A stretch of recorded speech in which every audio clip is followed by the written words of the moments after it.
Le président de l'Union des Comores, Azali Assoumani, a entamé officiellement le 26 mai 2024 un nouveau mandat de 5 ans à la tête du pays. La cérémonie d'investiture du chef d'État a eu lieu au stade omnisport de Maluzini, à Moroni, avec la participation de plus de 11 000 personnes.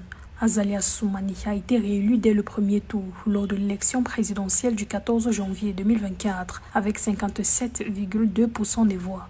Pour ce troisième mandat à la tête des Comores, le président Azali Assoumani compte poursuivre les chantiers visant la paix, la stabilité, la croissance économique et la cohésion nationale en vue de l'émergence du pays à l'horizon 2030.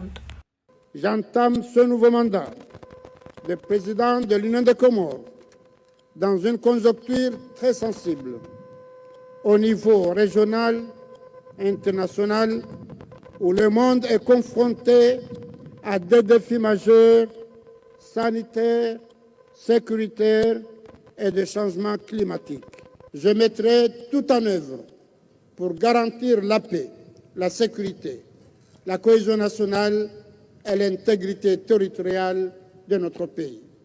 860 agents des forces de l'ordre ont été déployés dans la capitale Moroni pour l'investiture du président Azali Assoumani. Invités spéciaux de cette cérémonie, les chefs d'État congolais Denis Sassou Nguesso, angolais Joao Lourenço, malgache Andry Rajoelina, bissau-guinéen Umaro Sissoko Embalou et mozambicain Philippe Nyusi. Étaient également présents plusieurs représentants des gouvernements, dirigeants des institutions multilatérales et partenaires internationaux. Pour le gouvernement comorien, cette participation massive démontre la présidence réussie du pays de l'Union africaine. Et leurs frères africains gardent impérissable le souvenir de vos différentes visites dans leur pays, notamment durant votre brillant mandat à la tête de l'Union africaine.